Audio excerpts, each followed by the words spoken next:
اگر آپ اپنی ہسٹری دیکھیں، تاریخ دیکھیں، تو جب نبی مکرم صلی اللہ تعالیٰ علیہ وسلم نے مکہ فتح کیا تو ابو جہل جس نے ہر موقع پہ نبی کریم صلی اللہ تعالیٰ علیہ وسلم کے ساتھ دشمنی کی تھی، معاندت کی تھی، دشمنی کی تھی اور ہر موقع پہ آپ کو تکلیف دینے کی کوشش کی تھی، اس موقع پہ اس کا بیٹا اکرمہ اس نے کہا اور کسی کے ساتھ نرمی ہو سکتی ہے لیکن میرے ساتھ نرمی کیسے ہوگی،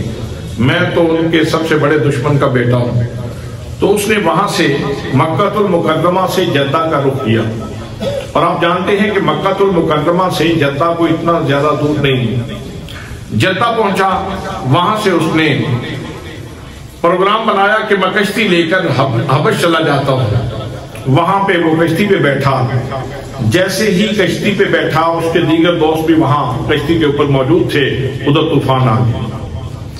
طوفان آیا تو اپنے اپنے دیوتاؤں کو پکارنے لگے، کوئی لات کو پکار رہا ہے، کوئی منات کو پکار رہا ہے، کوئی عزا کو پکار رہا ہے، کوئی حبل کو پکار رہا ہے۔ تو اکرمہ جب سارے کے سارے اسباب آنکھوں کے سامنے سے غائب ہوتے دیکھے تو اب اکرمہ کہنے لگا کہ اگر میں بچ گیا تو میں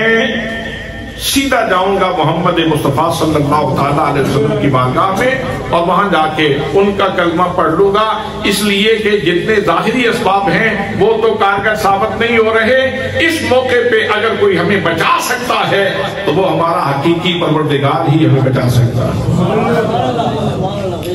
حضرات محترم، جب یہ نقشہ جناب اکرمہ کے سامنے کھل گیا، اب جناب اکرمہ کو اللہ کریم کے کرم نے سہارا دیا، پروردگار عالم نے مہربانی فرمائی اور اکرمہ کنارے لگے، پھر نبی کریم صلی اللہ علیہ وسلم کی خدمت میں حاضر ہوئے اور آگے عرض کی، میرے کریم میرے ساتھ یہ واقعہ پیش آیا ہے اور مجھے سمندر میں اللہ کریم نے اپنا عرفان عطا فرما دیا ہے، اور جس پروردگار کا اعلان صبح و شام آپ کرتے ہیں، جس کی وحدانیت کا اعلان آپ کرتے ہیں، جس کی سبوحیت کے قصیدے آپ پڑھواتے ہیں، جس کی شان تنبیہ کو آپ بیان کرتے ہیں، جس کی تسبیحات کے نغمے آپ الاتے ہیں، آپ مہربانی فرمائیں مجھے کلمہ اسلام پڑھائیں اور اس رب کا بندہ بنا دیں۔ اب حضرت اکرمہ نے کلمہ پڑھا اور مسلمان